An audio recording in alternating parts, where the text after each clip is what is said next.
Welcome to Resume Well. We're exposing the intersection of wellness, woo, and work.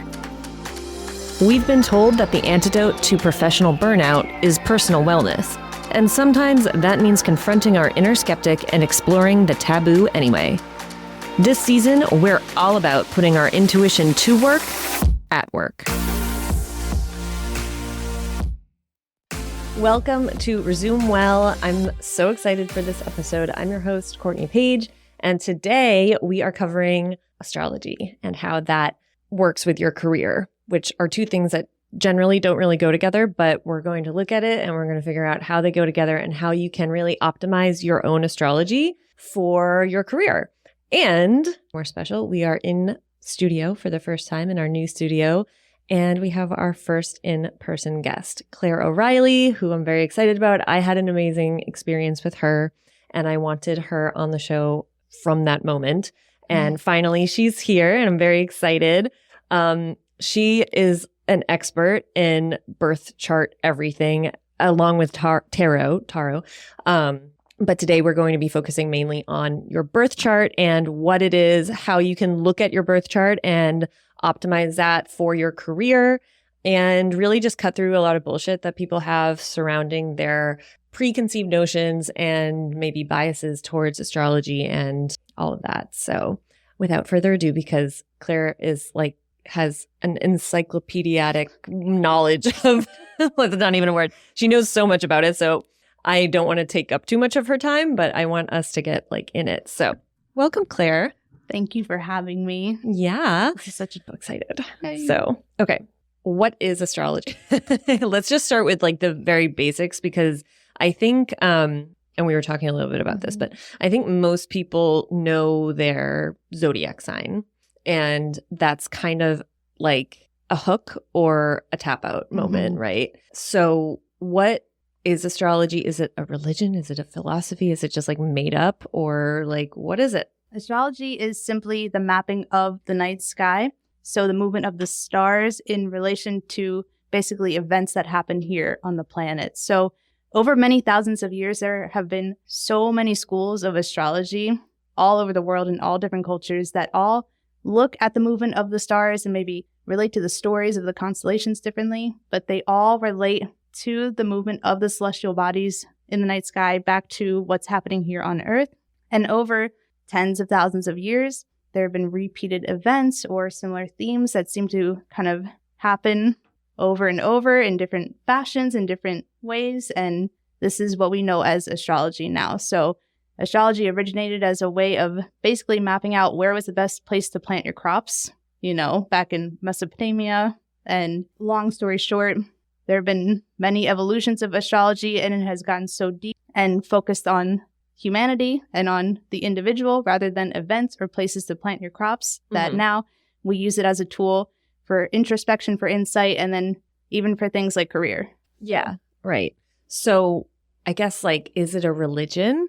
Is it how is it any different? Because I think, and the reason I ask it is because I think a lot of people just think of it as this fluffy thing that mostly girls are into, right. Not full-grown women, or it's kind of a childish high school thing, or even middle school thing, that people associate with. It's not an actual. So I would start by saying I wouldn't call it a religion, because it's not something you simply put faith into, where you have to just have a belief in it, in something, in a story. I mean, we don't all have to be experts on every star that's moving, but what's happening is literally you look up at the sky, you see the stars, you get your telescope or whatever, and you know what's happening here. It's not a fluffy thing. It just is.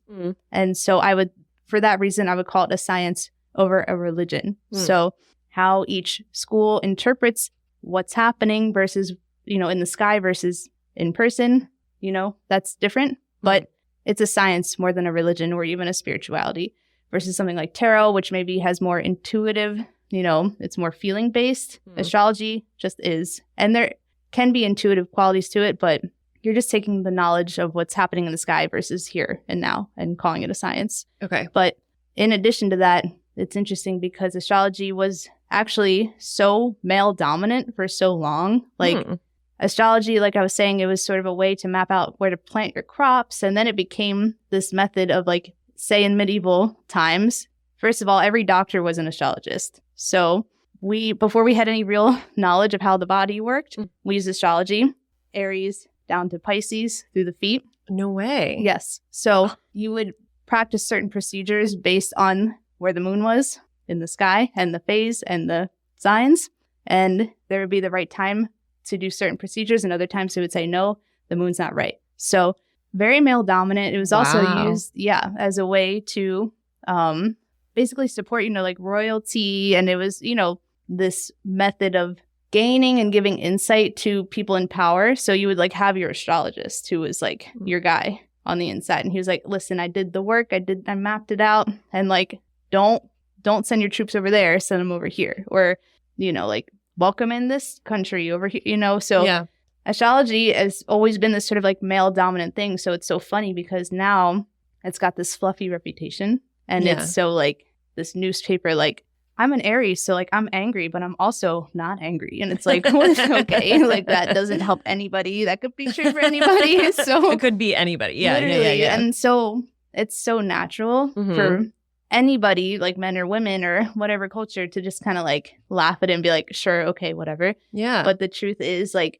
the true practice of astrology goes so deep, and it may not be used as like a medical practice the way it used to be, but it's tied into anatomy. It's tied into things like weather. It's tied into current events. I mean, and then everything down to very personal, the minutia of just being a person. So it goes on and on. Oh my God. I know. You can talk like, I know. You know so much. So let's just like shortcut. Yes, I'm sorry. No. I would have you here for like 5 hours if I could. But so we're going to talk a little bit more about like birth charts in like specifically. So can you just hold up a birth chart? Yes. Because if you've never seen one. So I'll show you first. Yeah. Basically have like a blank two. one. So this is a sample chart that has no writing on it. So what you're looking at is a birth chart. So a birth chart here is basically a map of the night sky based on the day that somebody was born, the time they were born, and the exact location. So the location is important because that sets the tone for where everything is placed in its house or in the 12 houses. So this is an example of a blank chart. It looks like 12 pieces of pizza. When I do chart reading, and this is why Claire's here today. I go kind of insane, and I like to write everything by hand. I'm a Mercury Capricorn, so I am in-depth note taker, and I write out every aspect. I write out every planet, every movement. Basically, I mean, there's just so much immense detail in a chart, and then feel like there's the knowledge aspect of just simply what is based on the sky versus what's happening, or getting to know Courtney and exploring the That's my chart. Yeah, this is Courtney's chart. And then there's also, through the practice of being an astrologist, you do cultivate a certain intuition, and you start to kind of piece the pieces of the puzzle together, and then almost like weaving a tapestry where everything starts to make sense and it all comes together. Like no planet is separate, except maybe a Venus once in a while, but we can talk about that. So, but otherwise, this is basically a tapestry of Courtney's chart. And as I write, more comes, and just everything comes together and makes sense. We hope. I mean, we hope. And then I explain it, and I sit down and I basically map out and speak to Courtney or whoever I'm reading for each placement, each aspect, and why it's pertinent to you and your growth. Okay. So if someone has their chart in front of them like this, which you can go on, what is that website? So, astro.com is where I have this chart mapped out specifically, but there are many different platforms to use, but I use this one. This has been the most accurate in my experience. But and you can go on certain websites and kind of type in your information and do some clicking and get kind of an overview of the different planets. But there's really nothing quite like getting a reading to really go in depth. Yeah. Okay. So if somebody has their birth chart in front of them and they're like, I want to know what my life purpose is, like they're and I feel like this usually happens. Like this is when people turn to astrology, when they're like, why am I here? Totally. Yeah. So let's just go with the biggest question. Like if somebody wanted to figure out what is my purpose? And they looked at their birth chart. Can you do that from your birth chart, and how? Oh, yeah. Okay. Absolutely. I knew the answer, but So a life purpose basically could more or less be just summed up in what's called your north. So your north node almost looks like an upside down horseshoe, which is actually considered a mathematical point on the moon. And we have a north node, and directly across would be the south node. But north node, and this is where it could be considered there's like a spiritual element to astrology. It's almost like your work in this lifetime. So however you feel about incarnation or rebirth or anything like that, the north node is all about like your main focus in this lifetime. So beyond work or a family or projects or anything, the bottom line is your soul, your being, is here to do the work of the north node. So sometimes we find that work being expressed through career. Sometimes we find it in other places. But when somebody asks the question, what's my purpose? Like, what am I doing here? You start with the north node. So the south node would be energy brought in from another lifetime. Again, depends on how you see these things, but it's the strengths that you carry in from previous experience, previous lifetimes into your current life so that you can really like step into your power. So I would start with the north node. Okay, so could you say that like we all know that we have kind of a natural talent, right? Like some of us are really whatever it is, like I, for example, have always been like pretty good at talking, hence like here we are, Uh-huh. Or communication, I should say. Yeah. So would that be a south node thing? Like what people find to have like a natural talent towards or a natural like inclination towards? Would that be? Not necessarily, No? Okay. because a north node can almost be like the end goal. Okay. That's if anything, the south node would be more of your inherent talents that you have already cultivated, and you can tap into that to like help you to achieve the journey of your north node. So you have all these other planets here. So it's basically your Mercury, Venus, or Mars, Saturn, Uranus, Neptune, Pluto, like the big 9, along with some other asteroids. And basically all of those planets would be helping you to achieve your north node. So it's like it may be your journey in this life to open up your north node, but you would use all of these other planets to kind of get there. So we may have other natural skills through Jupiter. We may find other positive aspects in all kinds of ways. Every chart is different, and it's interesting. This is where charts get interesting because like we may have natural skills that really help us to have the most awesome career, and it will like show up, and like we can talk about that, but it's more your north node could be a whole different ballgame. So it's like you could be really, really great in your career, but what your soul's work is in this lifetime could be beyond all of that too. Okay. So that's where it gets a little bit deep.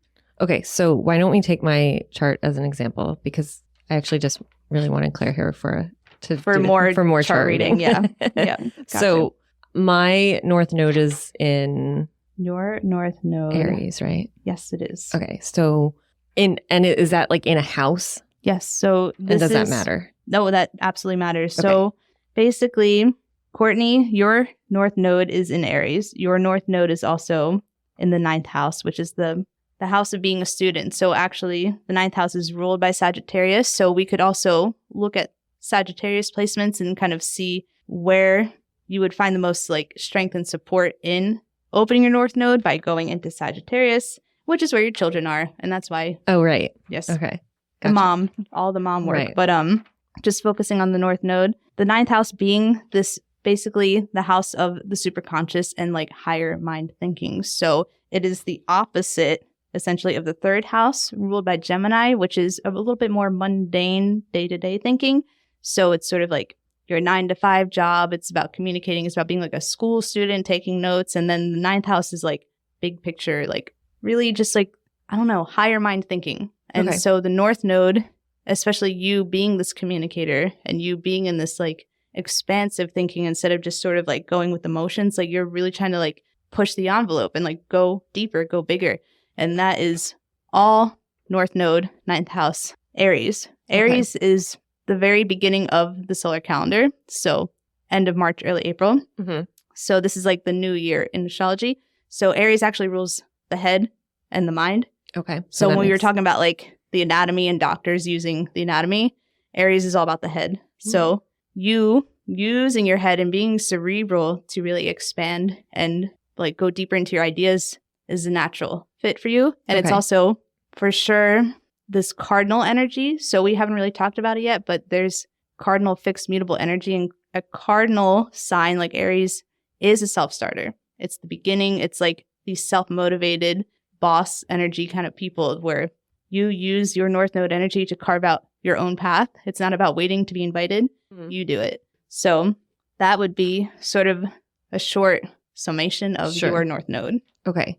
Okay. And so how does that relate to the South Node then? So like, do they also, it sounds like they go together. Do they go together, or is it like you don't? They do, because, I was sort of saying your North Node is in the 9th house and your South Node is in this 3rd house, which is being a natural communicator from before. So it's ruled by Gemini, which is all about the mind. Again, all about verbalizing.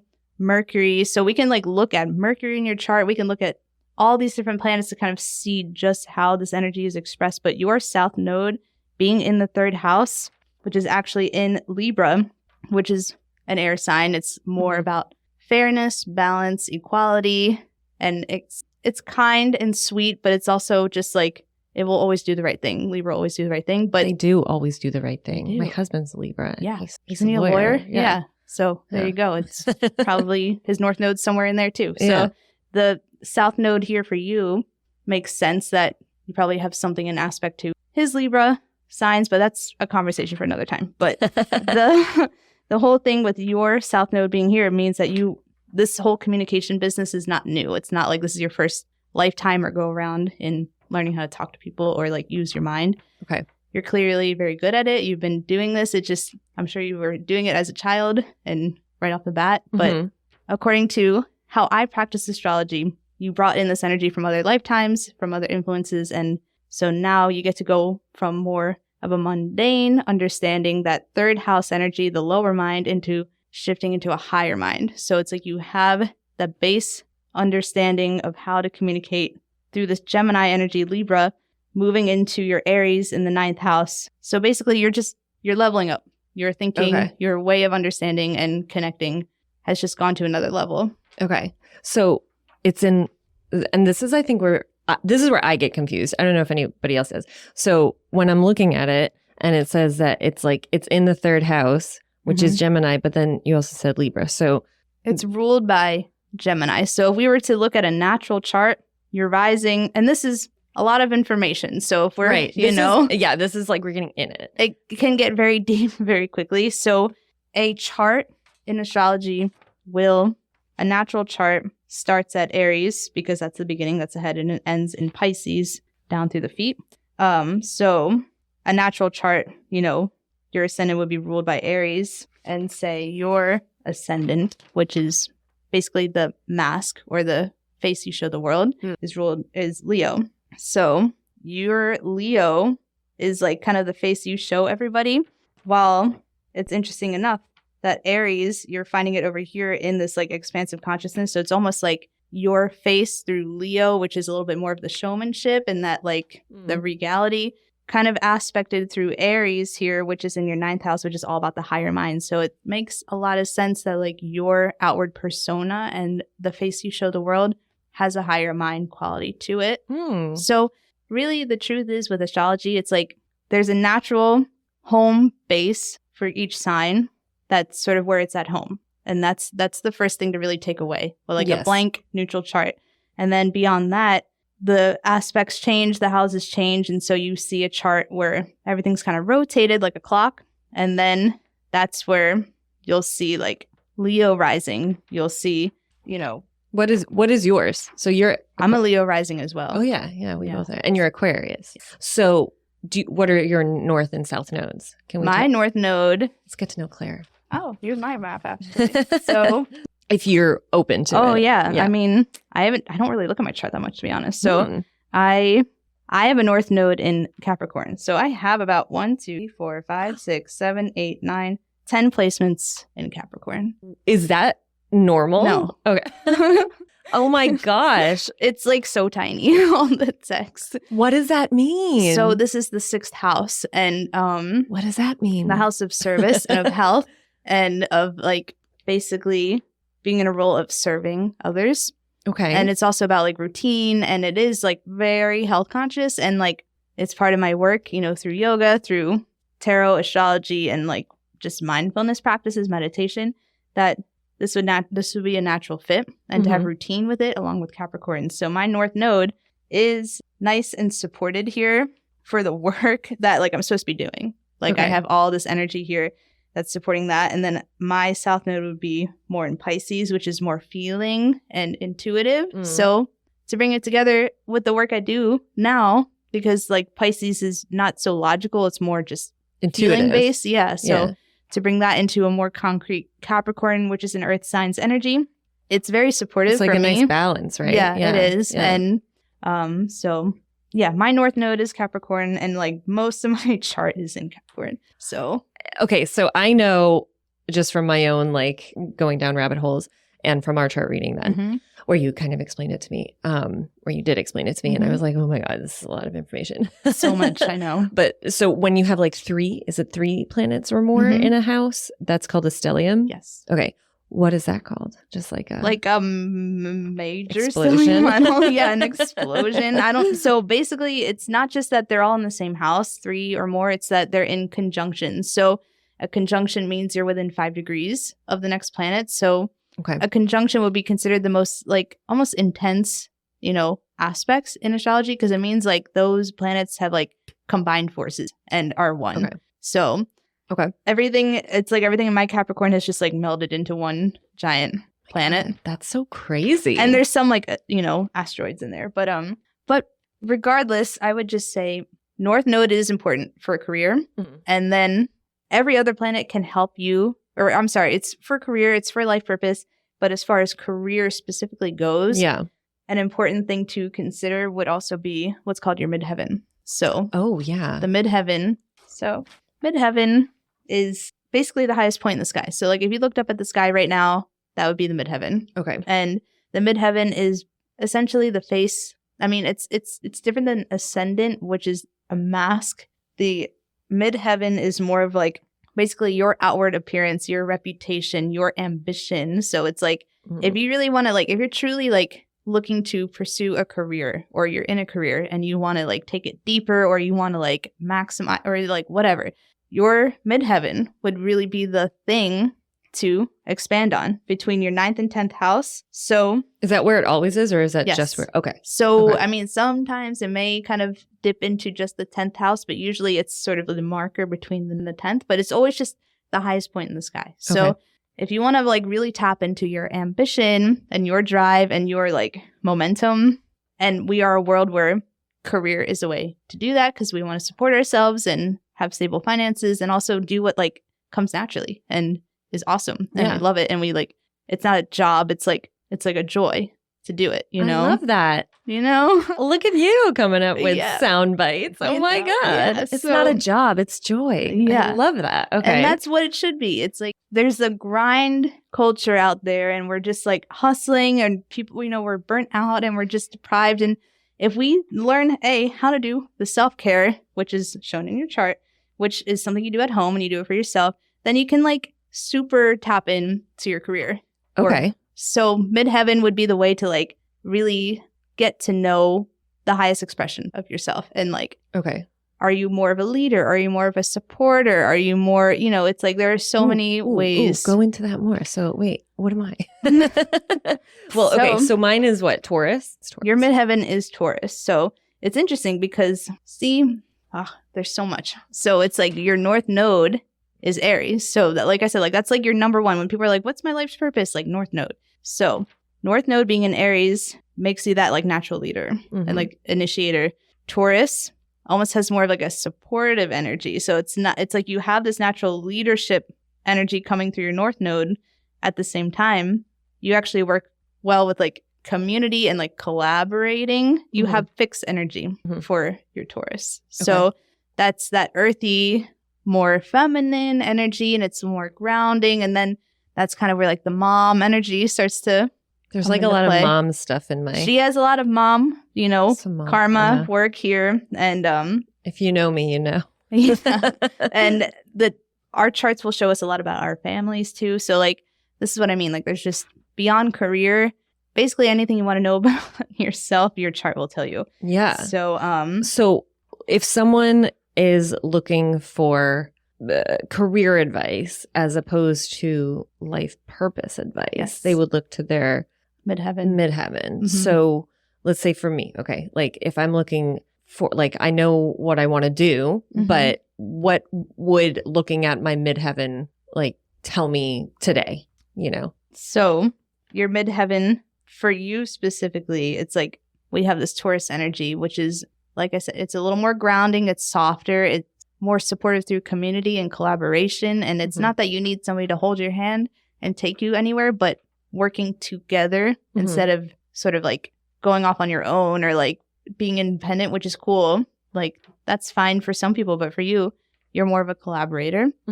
and makes sense. Yeah. And then as an astrologist, I would look at the other placements and see like where collaboration really comes into play. So this is sort of, you can look at your midheaven and be like, okay, I'm a Taurus, and you can look that up and see what that means. But in an astrology reading, you can really see what that collaborative energy really looks like. You can see where you would make the most money, money aside, whatever. Like you would I think most successful. That's important. Like that, I think that's why people, that's why people look at their chart. It's like what career. Exactly. Why do we do a career? Most of the time because we want to enjoy it, but also because we have to make money. So I don't think that's something to shy away from. Yeah. But go ahead. Yeah. So it would be, you would also basically as Taurus go down here to your second house, which is ruled by Taurus.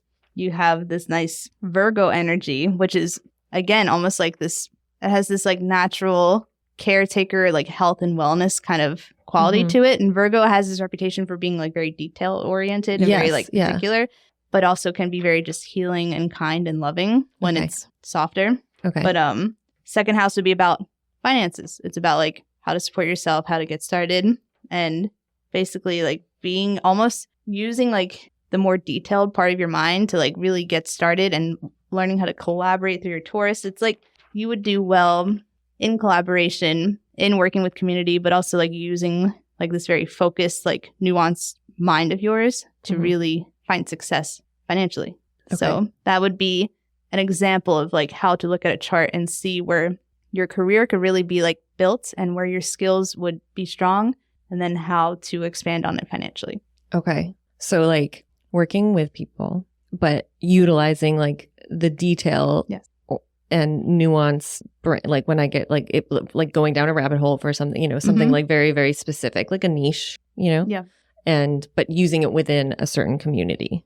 Yeah. And then it's like within that community, other people might have like their strong suits and skill sets. And I think you are, flowing and open-minded, and it's not like you're like neurotic, but it's more just like more, maybe, but it's just more of like, really. You have those skills to like, you can like really get down to the nitty gritty, and then like other people can help feed in and be like in this flow. And then it's like making a soup almost. But for some reason, it's like with that Virgo energy, which is also nurturing when it's in a softer expression, like that's just where you do well financially, is by being more in like the details almost. That's so interesting because I don't think of myself as a detail oriented person. Like I am such a big picture person when it comes to most things, I guess. But if you want to really like maximize on this, then you would do well by going more into like the details. And I do see that you are a big picture person, and you have this like Aries, Taurus sort of like collaborative, like expansive energy and like that super consciousness. And like I said, it's like your North Node is in Aries. So like you are like this higher mind, like you do see the big picture. Like that is like your ultimate energy. Yeah. When it comes to career and things like that, you would benefit from being more detail oriented. Interesting. That's good to know. Yeah. So this is what I'm saying, where it's like there's so many layers to like how a chart unfolds. I love this because I feel like you're just bringing a lot of clarity. Oh, clarity to it. It's clear. Because people go and they look like and I'll just bring it back to what I know a lot of people, go to. So they'll go and look at like, oh, my 10th house, that's the career house, so what is that? And it's Taurus, right? And it's like, okay, so that means that like, I'll look up, what Tauruses would do for careers. You're taking it a step further, looking at the second house, which is finances, which is like one of the main reasons that we go into a career, right? Exactly. Most of us, which is fine. Like there's no shame in that. Yeah, you have to live. Exactly. So that's a really interesting take. Like I would never have thought to do that. And I also want to bring up, because if I remember correctly, what happened, because I don't think I actually have anything in my second house, right? There's one house, what happens if you don't have anything? Like, does that mean you're fucked? It's more like, no. It's basically just that this is actually also an interesting point, because I think we talked about this when we did your reading, but when you have empty houses, which is like your little slices of pie, in your chart. So we all have 12 slices in our pies, and sometimes we have planets and sometimes they're empty. So that's yours, right? This is mine. Well, yeah, because all of yours are in Capricorn. Like, I know, like I have a lot of work in Capricorn. It's like such a flavorful piece of pie. It's one flavor. It's Capricorn. One flavor. So I'm just using mine as an example. So it's like, it's not that I have no growth or work per se in these empty houses. It's just not like the soul's like initial imprint, for basically when I was born, this is where all the stars were. And so this is like my recurring themes in my life. Okay. And so this is what I'm working with. And the planets are always moving. And I do have, growth through career and higher mind thinking that I'm working through, because that's life.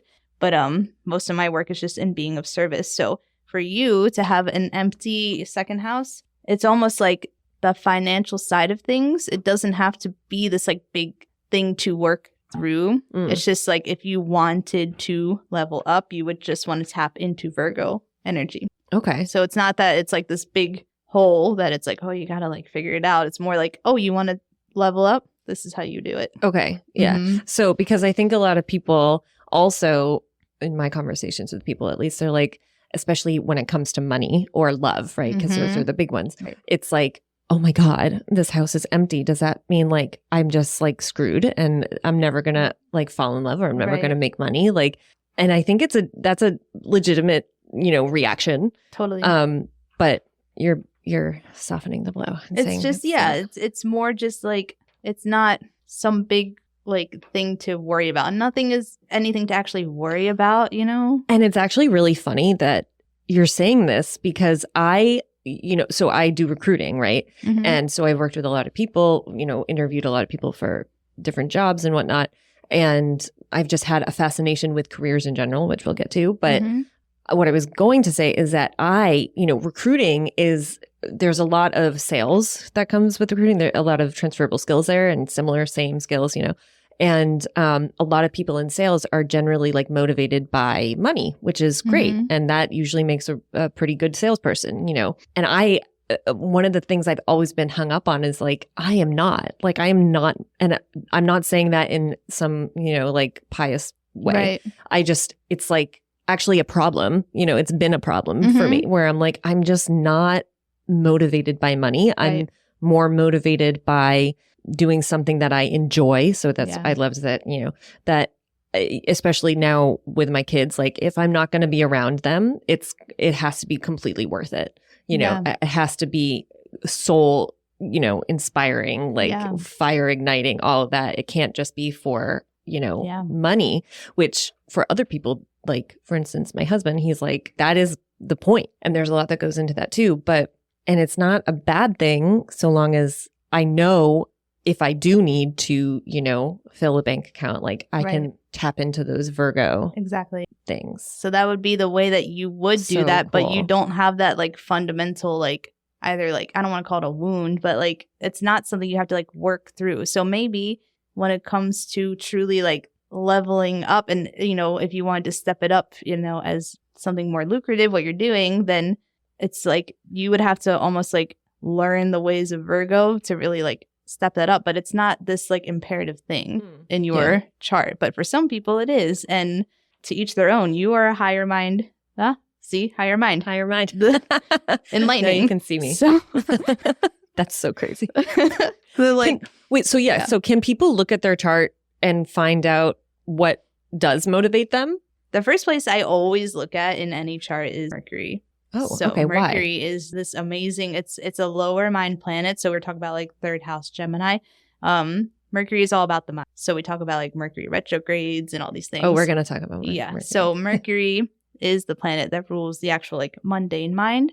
And that would be basically like conversation, how we process information, how we think. Okay. And so everybody's Mercury, is in different parts of their chart. So the way that I see it, it's like the things that inspire us or make us excited are like natural, like places where our mind gravitates to. So if you're more of a mind feeler, like you process information in more of a feeling way, or if you're more fiery and you're like, let's go, like let's build this empire, or you're more earthy, you want to ground down, like, or air, which is more of that like brainy, like it's more conversational, like that would be the place where I start, because it's how people process information. It's how they utilize their mind to begin with, because if I'm doing a chart reading, I have to know how your mind works to know how to talk to you about your chart. So that's like where I start as an astrologist.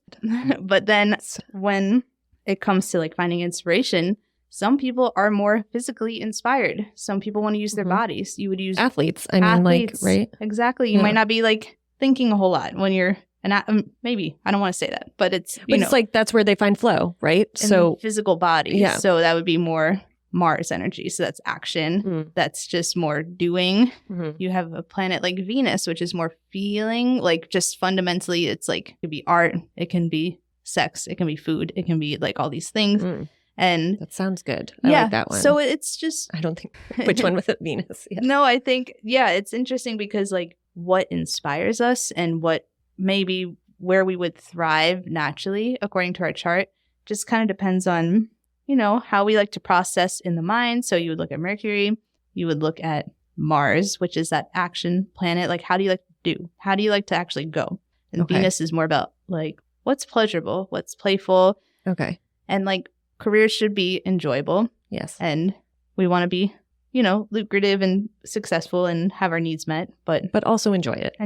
Yeah. Like, okay. So let's, because I'm being selfish, I think if I'm not mistaken, my Mercury and my Mars are both Cancer. Let me in my chicken scratch. In your chicken scratch. Mercury and Mars are both Cancer. Yes. So what? In your house of community. Okay. So if I'm like, and this isn't supposed to be all about me. We're just using this as a, this is a good, as an example. Yeah. If I am looking at that to see, like what does motivate me. So I know it's not money, unfortunately. What would that mean then if my Mercury's in Cancer?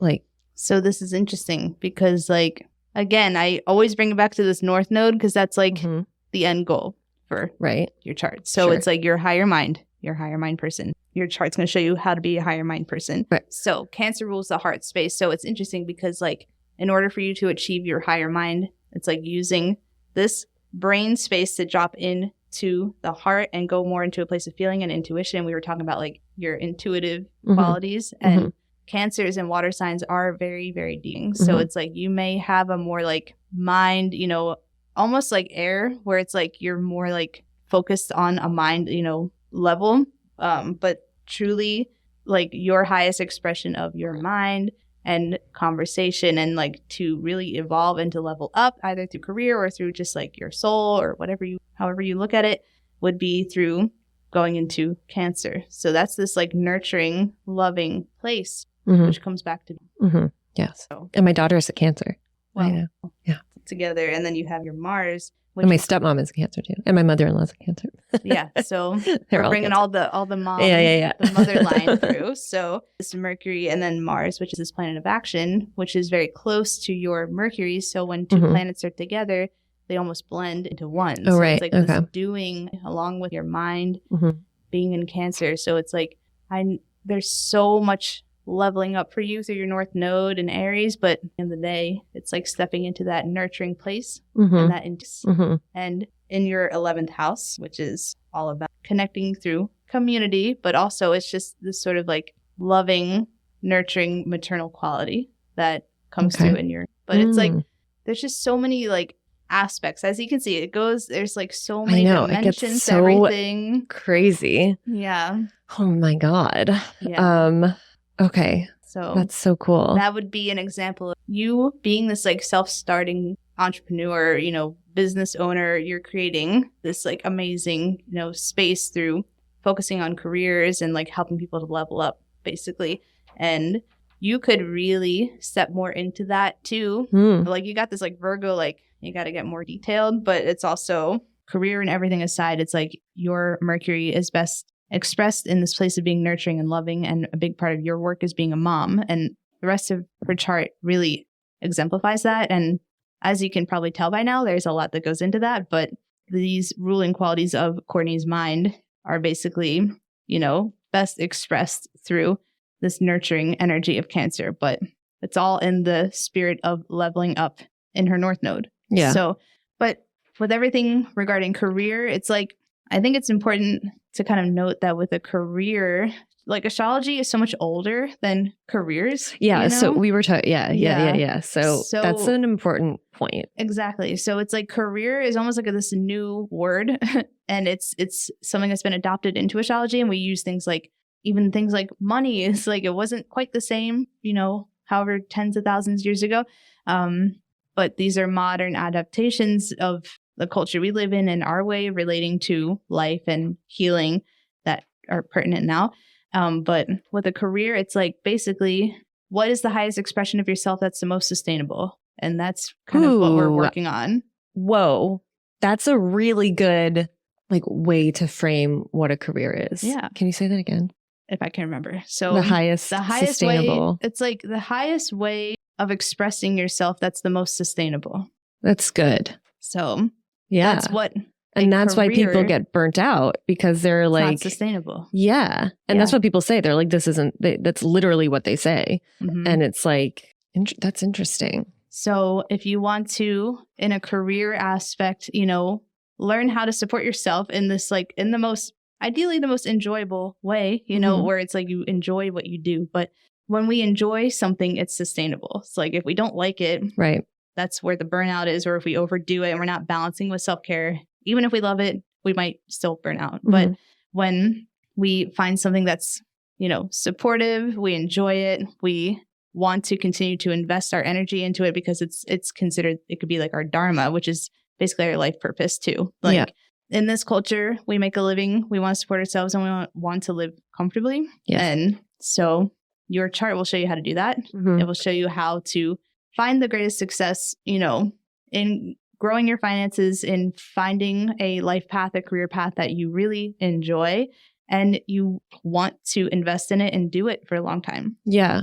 So many ways to do that, but your chart shows you that. So cool and so interesting. Yeah. Is there anything else? We went into a lot of detail and a lot of things. I know. Is there, no, it's good. Is there anything else that we didn't really get into that you think is super important for people to know when looking at their birth chart when they're in a career crisis? Oh, Mercury Gatorade. Mercury Gatorade. Yes, we love Mercury We also Gatorade. have to talk about that. But sorry, that just popped into my head as I was asking that question. Oh, yes. So I would also say you can look at the moon. Okay. The moon is your emotions. So we have our sun sign, which is like what you read in the newspaper. Your moon sign is the counter side to that, which is more of this place of feeling of emotion. So I would say if you are in a moment where you're like feeling emotional about where you're going, on a career level or personally or anything, and often that translates into like, am I doing enough or what should I do? And look at the moon maybe and just kind of see what sign that's in. The moon moves very quickly and it's very just fluid and all about feeling. So sometimes even like the most rational, reasonable people, we have our irrational days and we feel reactive or insecure, and the moon can kind of show us that too. So it's like we have all these other planets that are all working in our favor, or it may feel like they're not, but they are. But the moon is always this it's like a gauge for our emotional state. Okay. And it can be collective, it can be personal. And sometimes people really feel the moon and they're like, oh, full moon. And sometimes people don't even know. Yeah. But I would just say on a personal level, just for your own knowledge and well-being in making decisions and how to respond rather than react, look at the moon. And right now we've got a moon in Taurus, which is more grounding, and we're kind of talking about all this career stuff. So yes, that's true. Which you're always doing anyway. Which I'm always doing. Yeah. I'm here telling you about it. So yes. It's just sort of, an interesting time. But so you mean look at the moon like where it is now? Yes. Okay, so not like what your moon sign is. Well, you can look at your moon and your chart to see what your natural temperament is emotionally. Okay. And then the sign of the house and everything. And then also the moon's always moving. So it can sometimes, like on a day, there's just heightened emotion, and the moon can have a strong role in that. So you can look that up online. People talk about it on Instagram. I talk about it. So it's just sort of, that's just one thing that I would keep in mind. It's not a huge deal, but it is, pertinent, I would say. Okay. But then you're talking about Mercury retrograde. And so I think even like it's like always happening. Why is it always happening? Basically a retrograde. It happens more than... It's like, so I'll just kind of explain what a retrograde is. So Mercury retrograde is kind of this thing that I think even people who don't know what astrology is they've heard that phrase. So it's always like Mercury retrograde, like Mercury rules the mind. We were talking about that. Retrograde means the planet has reversed its rotation. So we're spinning on an axis, on Earth. And then imagine if Earth started to spin in the opposite direction. Yeah. So which is what it feels like sometimes in Mercury. Yeah. And like Mercury retrograde is everything going in reverse. This happens like 3 or 4 times a year for about a month at a time. That's it? I feel like it happens every month. Yeah, because then just when you're getting back in your flow, it happens again. Yeah. Why? So I don't know the science behind why that happens. No one does. Maybe there's got to be somebody who knows, but I don't know. But it's more that limitations through communications, through, this is like our phones stop working. Technology. Whatever. Yeah, all this technology business. And even though Mercury retrograde is over currently as we're talking, in the last few days, it's like we still move through a shadow period where we're still feeling the lingering effects. And that's why it's sort of like just when you thought you were back, it will come, Mercury retrograde will come back. But so this is something I've been talking about recently, but every retrograde is a teacher. And I think it's important to note, like we have 4 other retrogrades happening right now here in, this last quarter of 2024. And so basically like there are like a ton of planets that are not spinning in their natural direction currently. And that can feel like a huge hindrance. Like things have been feeling intense culturally and personally for a lot of us right now. And it's not a judgment, and it's not like we're being punished or anything, but retrogrades basically are an opportunity for us to level up. So if we look at a Mercury retrograde as like this like big bummer and it's just like, oh, this sucks, like gotta work through this, it's like we want to shift that attitude into being more like welcoming of like, oh, I'm here to learn, I'm here to grow. And Mercury retrograde, I get my ass kicked, every so often, and it feels like communication really is off, and I can't make everybody communicate better, but I can communicate better and I can express better boundaries or what have you. And then when I'm authentic and when I'm in more alignment with myself and I take that time for self-care, which astrology shows us that, then Mercury retrogrades never have to be this like big bummer, but it's like, I'm not saying it's not like anybody's wrong for going through it, because there is like a collective energy and we are all sensitive, whether we know it or not. Like we're picking up each other all the time. So if people are feeling bummed out in a community, like it's hard to ignore that, But when we start to honor ourselves and like communicate clearly ourselves, actually like people will learn like, oh, she's communicating clearly. Like I can do that too. Yeah. She's showing me how to do that. And like, but that comes with us doing the work for ourselves. So when Mercury retrograde happens, which it happens a lot, like you said, it's not going to ever stop. Time. Yes. So it's like we can't just keep blaming Mercury retrograde when like everything is like sucky in our communication. Yeah, like it keeps like reminding me of it's like getting your period. Like it's just like, exactly. It's gonna come the week before you feel kind of and then it's like it's here and you're like and then after you're like okay, like there's kind of like here it goes and again, then you finally get back in like your normal state and then you're like exactly. And it's just like but it's gonna happen. It's gonna happen. And just like even I mean there's just even through like I would go on a tangent like with a period where it's like learning what your body needs and like taking care of it so that like we move through it and it's not going to stop for many years, but like we can at least like learn to give the body what it needs so it doesn't have to be such a struggle. Yeah. And same thing with the Mercury retrograde. It's like literally the same thing. It's just like, oh, is communication really hard right now? Well, I can work on my communication.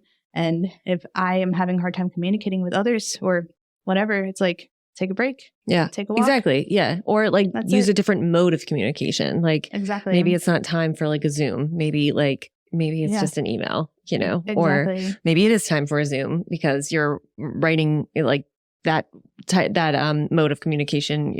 It's just impossible to put into text, you know? So exactly, you know, there are things to do. It's like the Mercury retrograde thing. It's just let it be a time to level up instead of. Are there any retrogrades that are like, yay? Well, technically, Venus is almost always in retrograde. So it's like a planet that naturally spins opposite backwards. Yeah. Oh, interesting. And and which like the planets basically move in like a counterclockwise motion in our little pie chart, as far as I know. And like, you know, I don't want to speak incorrectly, but Venus goes the other way. Venus does go the other way the majority of the time, and then it will go into a retrograde, which makes it go in the same direction as the other planets. Oh. And what is Venus? Venus is all about, that's your purple dot on your chart. That's my purple dot. So, I have a purple dot. So that's, you know, purple, a funny thing where Courtney's Venus in her chart has no aspect to it at all, but it's just hanging out by itself. Just hanging out, and that's not very common, but that's a conversation for another time. Basically, Venus is this planet of love, of pleasure, of playfulness, and yeah, it's like all about like the feminine and what's sweet. But it's interesting because to think about it going in the reverse, it's almost like being in the yin, and that's sort of like inward energy versus Mars, which is like like that masculine energy. So that's the way that I look at it. But I like that it's like the playful planet, and it's the one that's like, fuck you, I'm going to go the other way. Exactly. It's like, I'm going to spin my own direction. Yeah. And then we got all these other planets in retrograde, like Saturn, Neptune, Pluto, and then Chiron, where we're talking about like all these like cycles and all this like big upheaval energy. Like I was saying, like things are like intense right now. Like, and maybe this is the last thing that we touch on, but there have been, at least in my experience, like on Instagram and whatnot, that there are these like cycles that come to an end, and it's like this 15-year cycle is coming to an end, or this like new cycle for whatever sign, you know, it's only happens every 19 years. Like I feel like those things are like always happening. Yeah, they are. Yeah.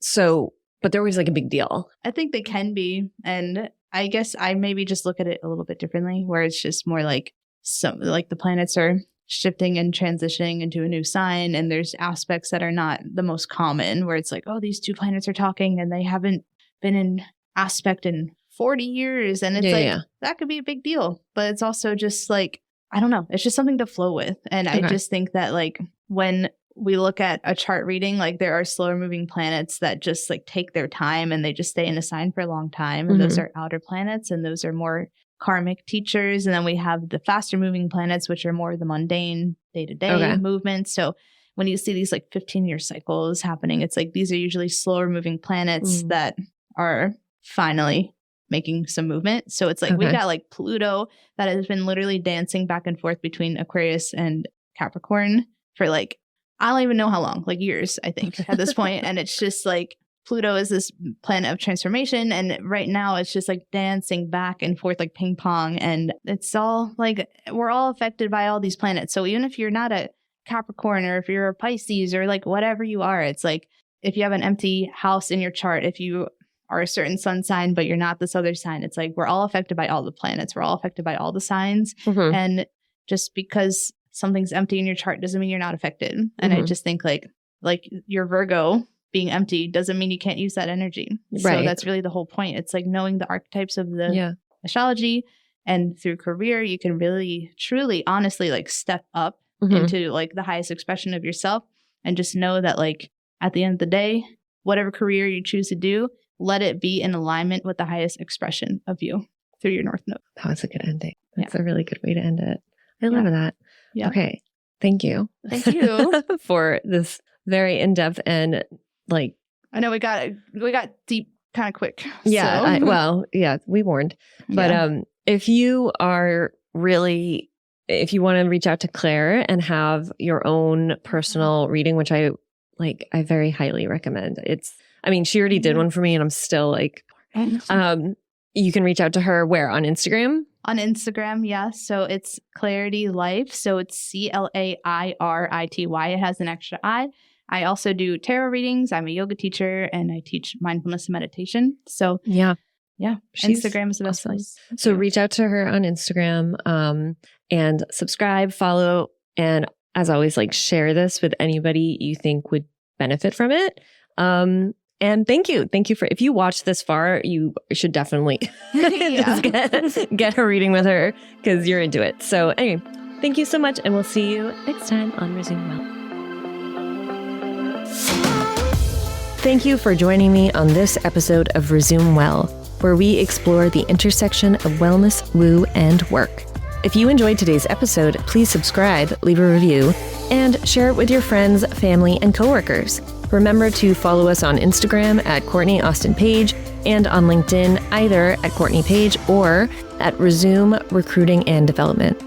Join us next week, and in the meantime, resume well in everything you do.